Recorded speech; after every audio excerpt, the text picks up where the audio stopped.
Raka baru saja diterima di kampus impiannya dan langsung mencari kos yang dekat dengan kampus.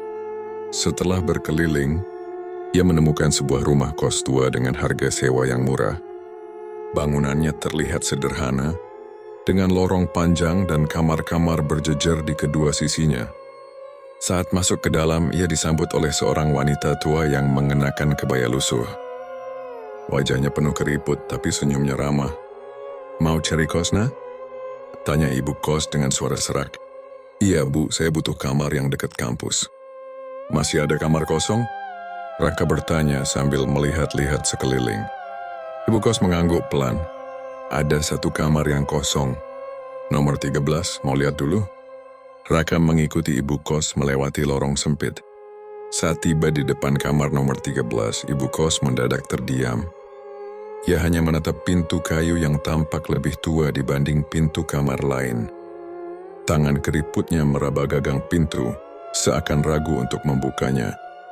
Setelah beberapa detik, ibu kos akhirnya berkata pelan dan, "Nak, kamu yakin mau ambil kamar ini?"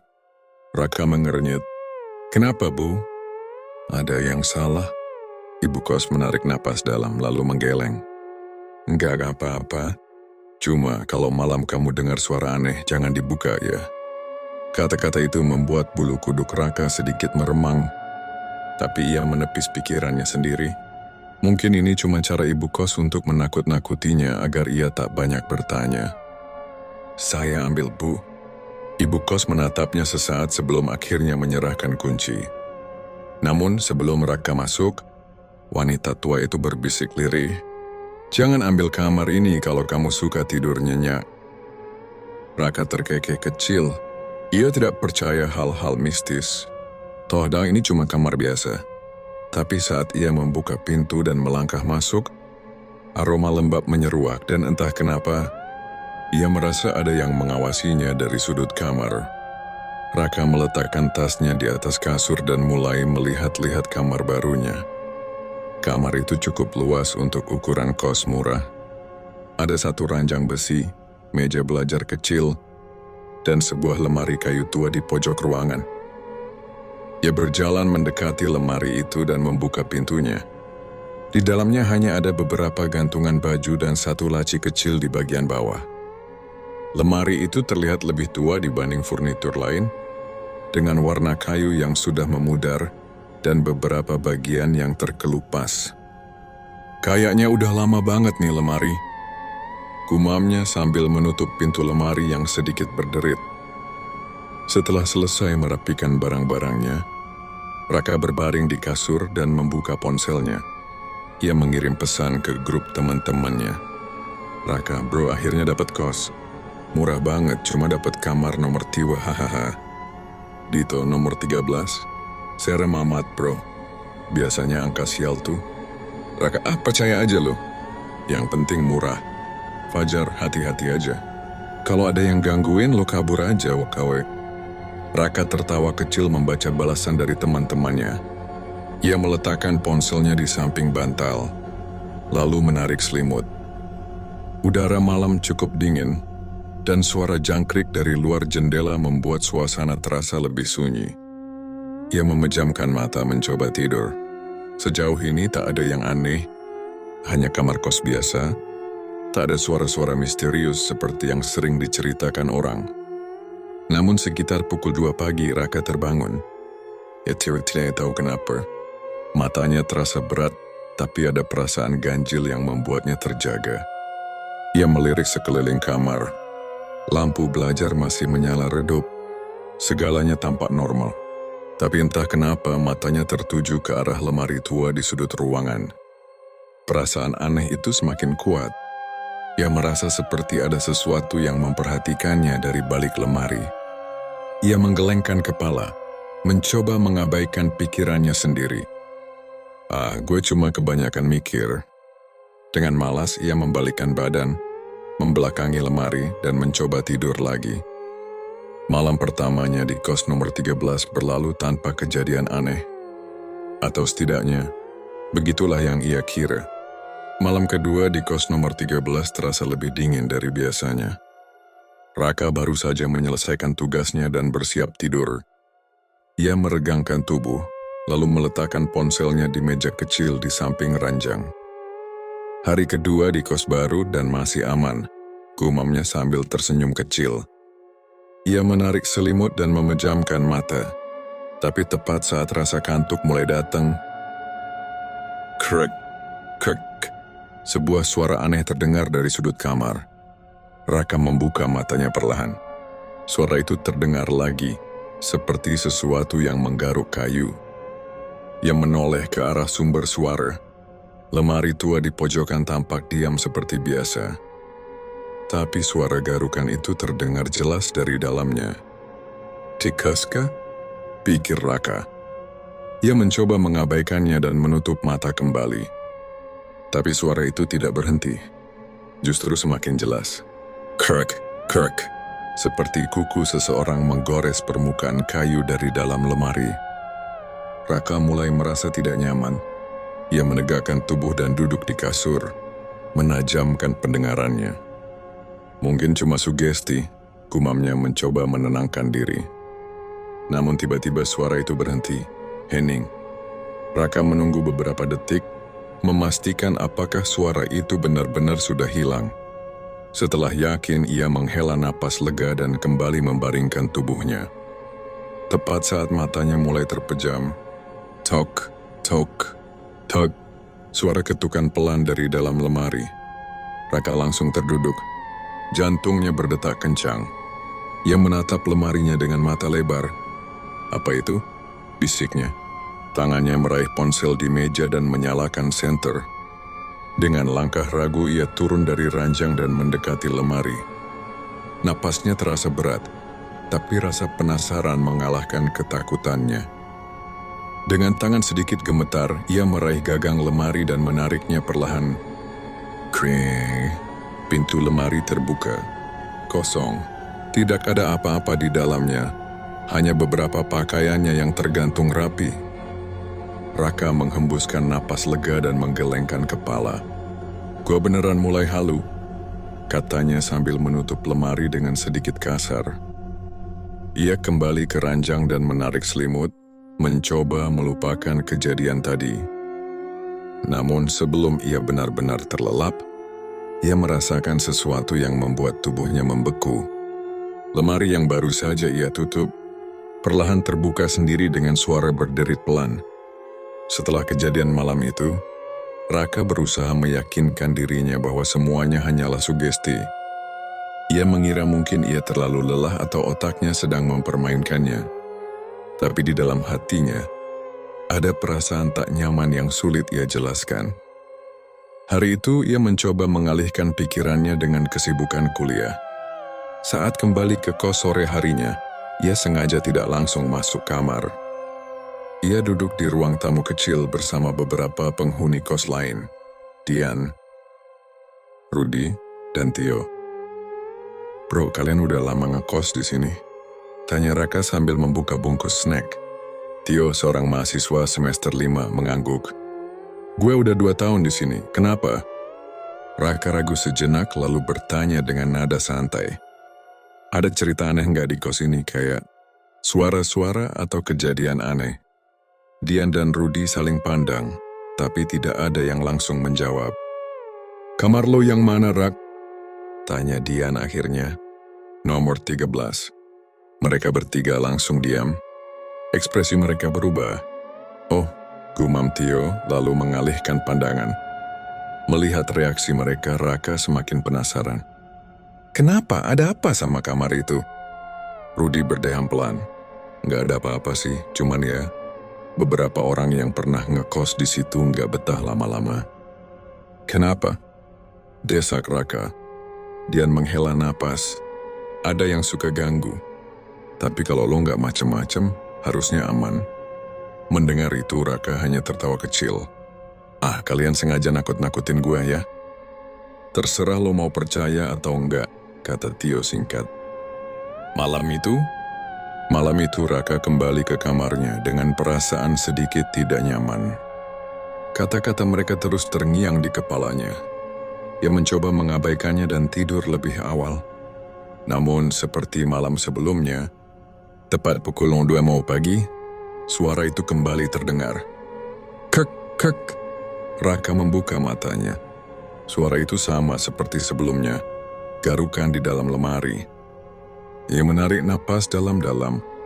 Oke, ini nggak bisa terus begini, katanya dalam hati.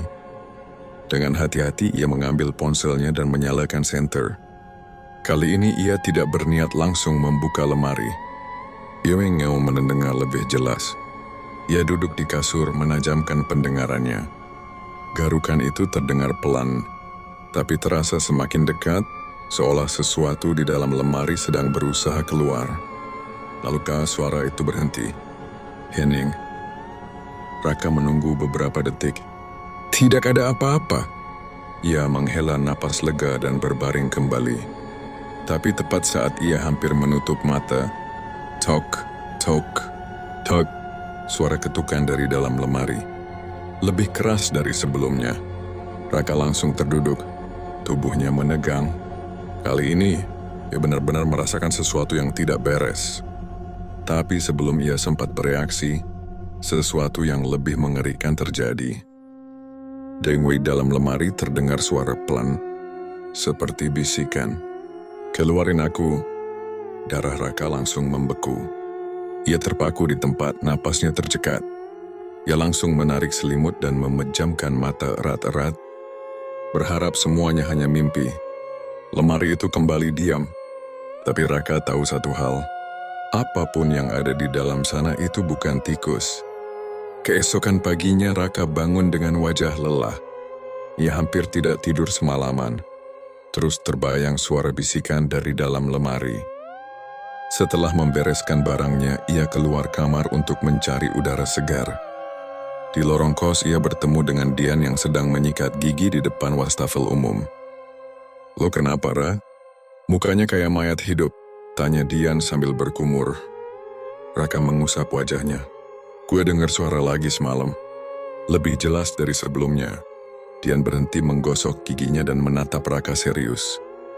Lo dengar suara apa? Raka menelan ludah. Ketukan. Terus ada yang kayak berbisik, keluarin aku. Dian langsung membuang sikat giginya ke wastafel dan menatap Raka tajam. Lo buka lemarinya? Raka menggeleng cepat. Enggak. Gue cuma dengar suaranya terus gue tidur lagi. Dian menghela napas panjang. Bagus, jangan pernah buka lemari itu kalau lo dengar sesuatu. Kenapa? Raka mulai merasa semakin penasaran. Dian ragu sejenak sebelum akhirnya berkata pelan. Lo bukan orang pertama yang ngalamin ini. Rak, dulu ada yang ngekos di kamar lo, tapi dia nggak kuat dan akhirnya pindah. Raka merinding. Dia dengar suara juga? Dian mengangguk, iya. Tapi dia nekat buka lemari itu tengah malam. Dan setelah itu, dia nggak pernah cerita lagi tentang apa yang dia lihat. Dia cuma langsung pindah keesokan harinya. Raka menelan ludah. Ia ingin menanyakan lebih lanjut, tapi ia merasa tidak siap mendengar jawabannya. Malam yang mencekam, malamnya Raka berusaha tidur lebih awal. Ia berjanji pada dirinya sendiri untuk tidak memikirkan hal-hal aneh. Namun seperti malam-malam sebelumnya, tepat pukul 2 pagi suara itu kembali. Kek, kek. Raka membuka matanya perlahan. Jantungnya mulai berdegup lebih cepat. Tok, tok, tok. Ketukan di dalam lemari terdengar lagi. Kali ini lebih keras. Raka menarik napas dalam-dalam dan menutup matanya. Jangan didengar. Jangan didengar. Tapi kemudian sesuatu terjadi. Krek! Pintu lemari bergerak sendiri. Perlahan, pintu itu terbuka sedikit menyisakan celah kecil. Dari dalam celah itu Raka bisa melihat sesuatu. Sepasang mata. Matanya membelalak ketakutan. Sosok itu berjongkok di dalam lemari, menatapnya tanpa berkedip. Matanya hitam legam, kulitnya pucat, dan bibirnya menyeringai dengan senyum yang mengerikan. Keluarin aku. Raka langsung meloncat dari kasur dan menyalakan lampu. Seketika, lemari itu kembali tertutup dengan keras. seperti tidak pernah terbuka sebelumnya. Ia berdiri terpaku, keringat dingin mengalir di pelipisnya. Dadanya naik turun, napasnya tersengal. Perlahan hitam, ia tidak tidur sama sekali. Dan satu hal yang ia sadari, sosok itu bukan sekadar suara. Pagi harinya, Raka duduk di ruang tamu kos dengan wajah pucat. Matanya merah, tanda ia tidak tidur semalaman. Ia terus memikirkan apa yang ia lihat tadi malam. Sepasang mata dari dalam lemari. Dian yang baru keluar dari kamarnya langsung menyadari kondisi Raka. "Lo beneran diganggu lagi ya?" Tanyanya pelan. Raka mengangguk. "Semalam lebih parah, bro. Lemari itu kebuka sendiri, dan gue lihat ada mata di dalamnya." Dian langsung menegakkan tubuhnya. "Lo ngeliat?" Raka menelan ludah. "Iya, ada sesuatu di dalam sana." Dian menghembuskan napas berat lalu menarik tangan Raka. "Ikut gue." Mereka berdua keluar kos dan berjalan menuju warung kopi kecil di ujung gang. Di sana seorang pria paruh baya duduk santai sambil menyeruput kopi hitamnya. Wajahnya penuh kerutan dan rambutnya mulai memutih. Dian menghampiri pria itu dan memberi salam. "Pak Joyo, boleh ganggu sebentar?" Pak Joyo menoleh dan tersenyum kecil. "Ada apa, Nak Dian?" Dian menunjuk ke arah Raka. "Teman saya ini ngekos di nomor 13. Dia mulai diganggu." Pak Joyo langsung menaruh gelas kopinya. Matanya menatap Raka lekat-lekat seolah menilai sesuatu. "Kau dengar suara dari dalam lemari?" Tanyanya pelan. Raka terkejut. "Bapak tahu?" Pak Joyo mengangguk. "Itu bukan hal baru, Nak. Sudah bertahun-tahun. Orang yang menempati kamar itu pasti mengalami hal yang sama." "Kenapa, Pak? Ada apa dengan kamar itu?" Tanya Raka penasaran. Pak Joyo menghela napas lalu mulai bercerita. Kisah lama tentang lemari itu. Dulu kos itu milik seorang wanita tua bernama Bu Surti. Dia tinggal sendirian di kamar nomor 13, tempatmu sekarang. Dia punya anak perempuan, tapi anaknya hilang secara misterius bertahun-tahun lalu. Raka meneguk ludah. "Hilang?" Pak Joyo mengangguk. "Ada yang bilang anaknya tidak benar-benar hilang, tapi disembunyikan." Dian mengerutkan kening. "Maksudnya, Pak?" Pak Joyo melirik ke arah Raka dengan tatapan serius. "Ada yang percaya kalau Bu Surti mengurung anaknya di dalam lemari itu." Jantung Raka berdegup kencang. Apa maksudnya dikurung?" Pak Joyo menyesap kopinya sebelum melanjutkan. "Konon anak itu punya kelainan. Bu Surti tidak ingin orang-orang tahu, jadi dia menguncinya di dalam lemari. Selama bertahun-tahun, anak itu hidup dalam gelap. Hanya diberi makan secukupnya."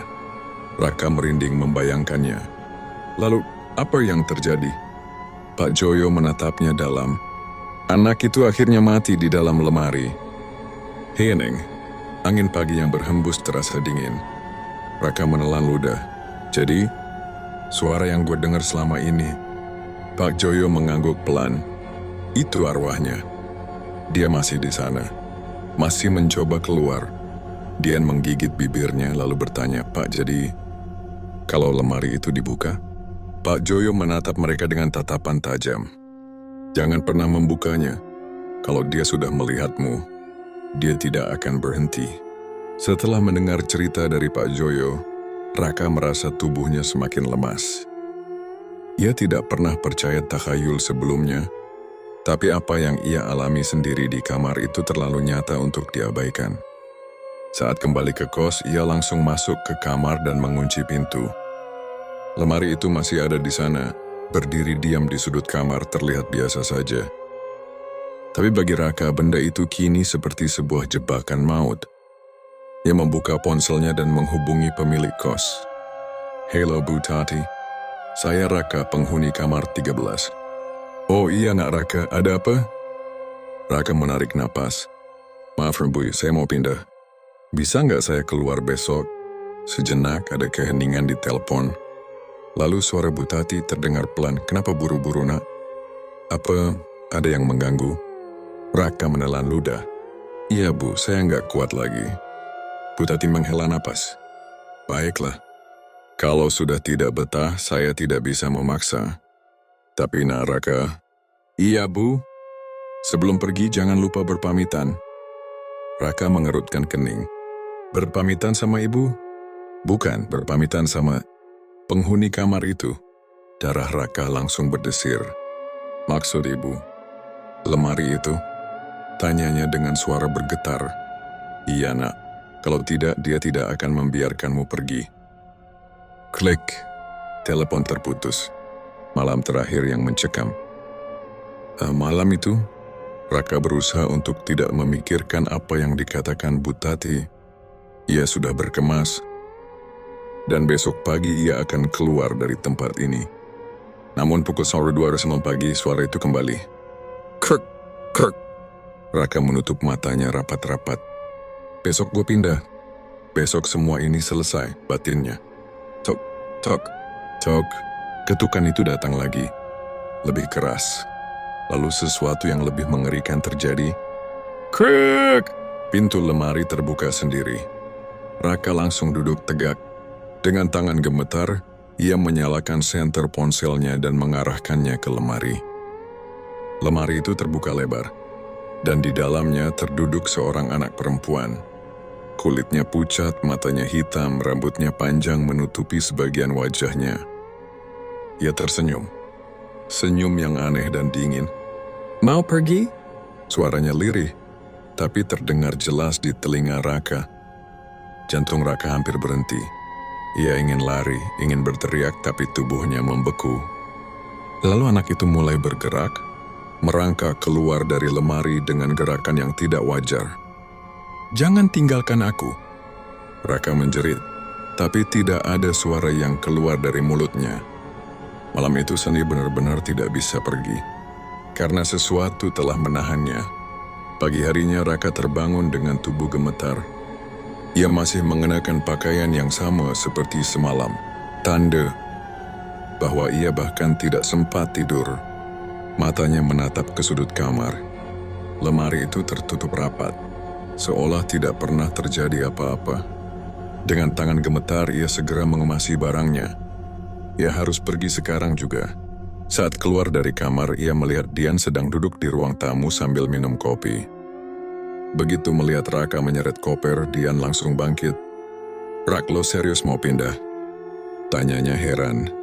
Raka mengangguk cepat. Gua nggak bisa tinggal di sini lagi, bro. Gue lihat sesuatu di lemari itu semalam. Dian menatapnya tajam. Lo yakin? Lo pikir gue bohong? Raka balas menatapnya dengan marah. Dian menghela napas.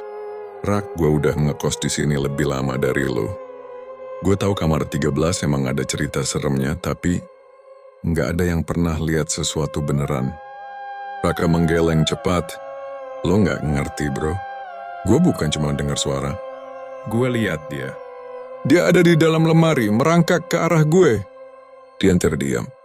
Ia menatap Raka dengan ragu. Lo yakin nggak kebawa mimpi? Sialan, gue nggak mimpi. Teriak Raka, membuat beberapa penghuni kos lain melongok dari kamar mereka. Dian mengangkat tangan mencoba menenangkan Raka. Oke. Gue percaya lo takut. Tapi, kalau lo yakin ada sesuatu di sana, ayo kita buka bareng-bareng. Raka langsung menolak. Jangan buka. Tapi Dian tidak peduli. Ia berjalan ke kamar Raka dan langsung mendorong pintu lemari itu. Crack! Lemari terbuka. Kosong. Tidak ada anak kecil. Tidak ada sosok mengerikan. Hanya tumpukan baju dan koper Raka yang belum sempat dimasukkan ke dalam tas. Raka membeku. Tetapi, semalam dia ada di sini. Dian menatapnya kasihan. Rak, mungkin lo cuman kelelahan. Mending lo istirahat dulu. Raka tidak bisa berkata-kata. Dia merasa seperti orang gila. Apakah semua itu hanya ada di kepalanya? Atau sosok itu memang tidak ingin dilihat orang lain selain dirinya? Siang itu Raka tetap bersikeras untuk pindah.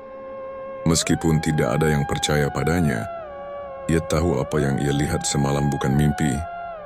Namun tepat saat ia hendak membawa koper keluar, seorang penghuni kos lain, seorang wanita bernama Mira, tiba-tiba mendekatinya dengan ekspresi cemas. "Mas Haka," suaranya lirih. Raka menoleh. "Kenapa, Mir?" Mira terlihat ragu sejenak sebelum akhirnya berbisik, "Aku percaya sama Mas." Raka langsung menatapnya tajam. "Lo percaya?" Mira mengangguk. "Aku juga pernah ngalamin." Dian yang masih berdiri di dekat mereka menghela napas. "Udahlah Mir, jangan makin nakut-nakutin dia." Tapi Mira bersikeras. "Aku serius. Waktu pertama kali ngekos di sini, aku juga pernah dengar suara dari dalam lemari. Awalnya cuma suara bisikan, tapi lama-lama aku lihat sesuatu." Raka merasa bulu kuduknya meremang. "Lo lihat juga?" Mira menelan ludah lalu mengangguk pelan. Seorang anak kecil duduk di dalam lemari. Dia cuma diam ngeliatin aku. Waktu aku coba nutup lemari itu, dia senyum. Senyum yang... Mira terdiam sejenak, seperti enggan mengingatnya. Senyumnya nggak manusiawi. Dian mendesah. "Mir, kalau emang bener ada yang mengganggu lo, kenapa lo nggak pindah?" Mata Mira tampak berkaca-kaca. Ia menunduk dan berkata dengan suara gemetar, "Aku pernah coba pindah, tapi aku nggak bisa." Raka dan Dian saling pandang. "Maksud lo, nggak bisa?" tanya Raka hati-hati. Mira menatapnya lurus-lurus. "Setiap kali aku mau pergi dari kos ini, selalu ada kejadian aneh yang bikin aku gagal. Entah sakit mendadak, koperku tiba-tiba hilang, atau..." Ia menggigit bibirnya. "Bahkan pernah, pintu kos ini terkunci sendiri, seolah nggak mau ngebolehin aku keluar." Dian mulai terlihat tidak nyaman. "Udahlah Mir, jangan bikin suasana makin serem." Tapi Raka justru semakin yakin. Bukan cuma dia yang diganggu, ia menatap koper yang sudah siap di tangannya. Apakah dia benar-benar bisa pergi dari tempat ini? Raka menatap koper di tangannya. Jantungnya berdegup cepat. "Ya harus pergi sekarang." Tanpa banyak bicara, ia menyeret kopernya keluar. Tapi begitu sampai di depan pintu gerbang kos, tangannya bergetar saat mencoba membuka gembok. Terkunci. Ia menarik napas dalam-dalam, lalu mencoba lagi. Gembok itu tidak bergerak sedikit pun, seolah menempel erat pada gerbang. Mira berdiri di belakangnya menggigit bibir. "Mas Haka, aku udah bilang." Dian yang masih skeptis mendekat dan mencoba menarik gembok itu. "Ah, masa sih? Coba gue..." Brak! Pintu gerbang tiba-tiba bergetar hebat, seperti ada yang menahannya dari dalam. Mereka semua mundur dengan wajah pucat. "Anjir, apaan tadi?" bisik Dian. Raka merasakan keringat dingin mengalir di pelipisnya. Ia tidak bisa keluar. Lalu dari dalam kos terdengar suara sesuatu yang jatuh. Peletak. Suara itu datang dari kamar Raka. Dari dalam lemari, Mira memucat. "Dia marah, Mas." "Dia nggak mau Mas pergi." Dian mencoba mengendalikan situasi. Oke, mungkin ini semua cuma kebetulan. Coba kita panggil Bu Tati, mungkin gemboknya emang rusak." Mereka bertiga bergegas ke rumah Bu Tati yang terletak di belakang kos. Tapi begitu mereka mengetuk pintu, tidak ada jawaban. "Bu Tati," panggil Dian. "Tolong buka gerbangnya, Bu." "Kita mau keluar." Sunyi. Kosong. Mira mulai menangis. "Mas, aku takut." Raka merasakan sesuatu yang dingin menjalar di tengkuknya. Ada yang tidak beres. Lalu tiba-tiba, tok, tok, tok, ketukan pelan terdengar dari balik pintu rumah Bu Tati. Mereka semua menahan napas. "Pak Tati?" Dian mencoba lagi. Pintu perlahan terbuka sendiri dengan suara mengerikan. Krik! Dari celah pintu terlihat seseorang berdiri dalam gelap. Bukan Bu Tati. Bukan manusia. Seorang anak kecil. Matanya hitam pekat. Kulitnya pucat. Ia menatap lurus ke arah Raka. Dan dengan suara lirih yang dingin ia berkata, Mat, jangan pergi. Saat itu juga, semuanya berubah menjadi gelap. Keesokan harinya, Pak Joyo penjaga kos tiba di tempat itu pagi-pagi. Ia melihat pintu gerbang sudah terbuka seperti biasa. Tapi ada yang aneh. Di depan gerbang koper Raka tergeletak. Kos itu sepi. Tidak ada Raka. Tidak ada Dian, tidak ada Mira. Semua kamar kosong. Seolah mereka tidak pernah ada.